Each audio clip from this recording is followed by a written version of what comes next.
dropped it. I got that. Break down then. I don't know. You don't need that one. Welcome aboard the Emirates Air Line. For your safety and comfort, we request that you remain seated at all times. Thank you and enjoy the flight. Welcome to your southbound flight on the Emirates Air Line. We'll soon be at a cruising altitude of 90 metres, higher than the top of Tower Bridge. The Emirates Air Line links the Royal Docks with the Greenwich Peninsula, and this flight will help you to discover a fascinating corner of one of the most exciting cities in the world. Just a few miles to the northwest is the London 2012 Olympic Park. The Games were an enormous success, watched by more than 3 billion people globally. And huge efforts have gone into making sure the Games leave a powerful legacy for future generations. Competing at London Olympics 2012 was one of the best experiences of my life. If I could go back and do it again, I would do it 1,000 times over. As soon as I stepped in there, the roar was just electrifying. And the noise got louder and louder, and just all the hairs in my body just lifted up. I think my dad shed a little bit of a tear, but he doesn't like to admit it.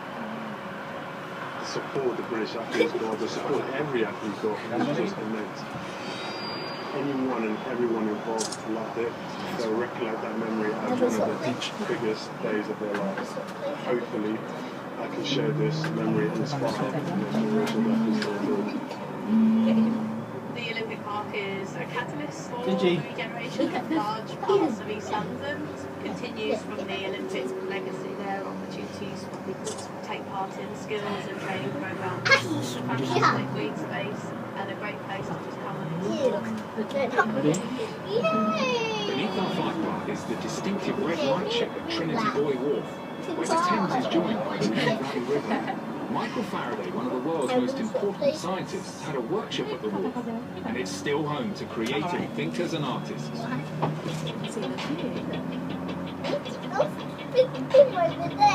Parkour Generations chain store in Trinity Buoy Wharf.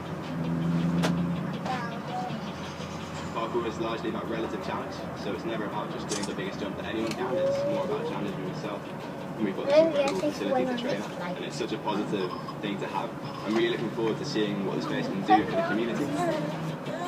If you come from the East India Station to here, there's all kinds of incredible installations, strange little pieces of street art, which kind of ties in quite well to parkour.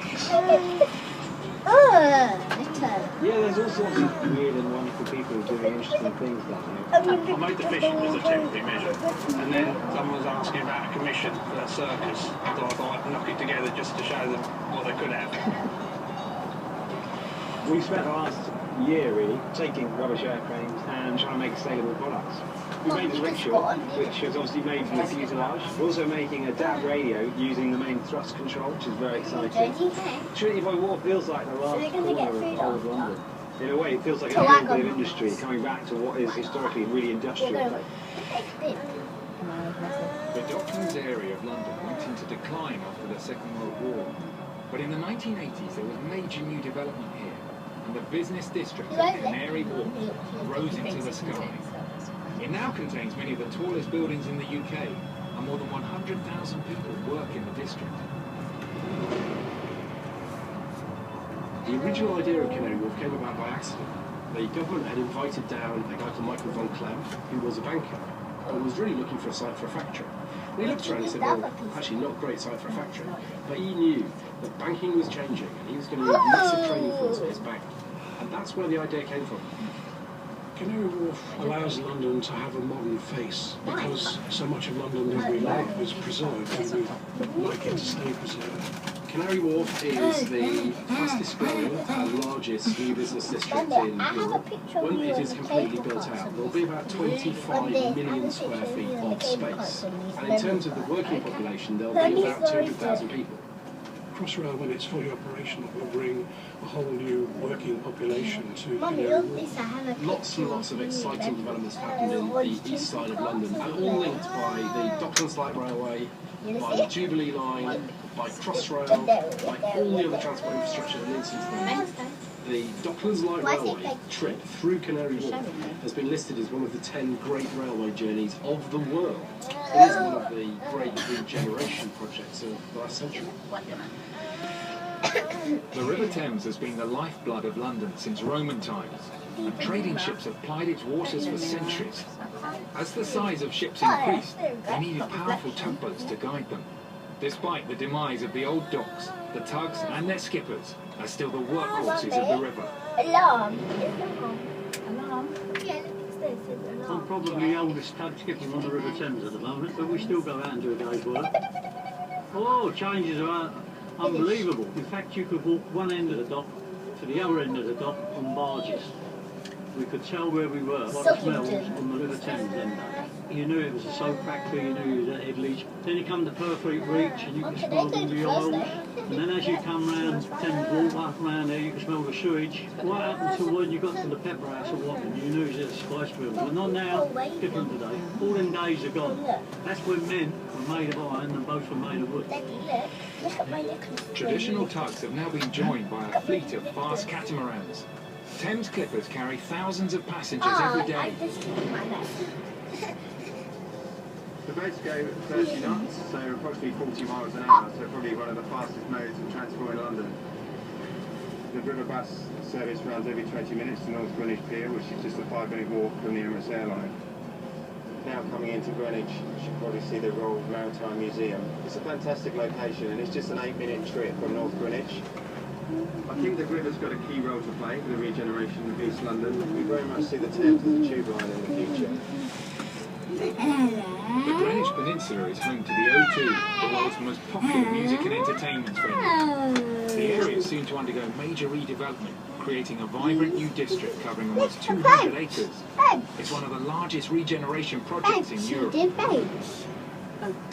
One of the great things about the peninsula is that it is actually another site. We have a mile and a half of uninterrupted river frontage. Obviously the O2 attracts 15,000 people a number of nights a year. Dragon is a Hong Kong-owned redevelopment. It's one of the biggest regeneration schemes in the country, in Europe. You would probably realistically be looking at least 20,000 people living here permanently, 20,000 people working here. So from a community point of view, it's going to offer something we think is going to be unique to the area. Cutting through the peninsula, the Greenwich Meridian line represents 0 degrees of longitude. It divides the eastern and western hemispheres of the Earth and serves as the reference point for the world's clocks. It's also the inspiration for a new world-class sculpture trail, the Line, stretching more than 3 miles from the O2 to the Olympic Park. The Line is a project that will be bringing contemporary art into the Greenwich Peninsula and the Royal Docks. There are 2 works that have been on the Greenwich Peninsula that were commissioned for the millennium.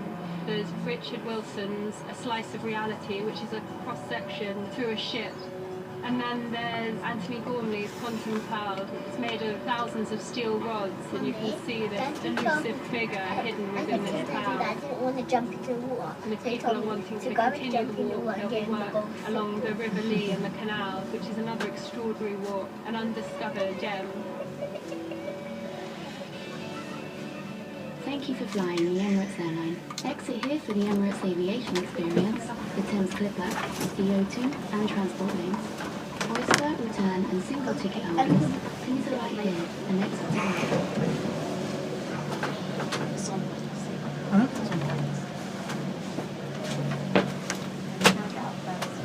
I'm the first one to get out.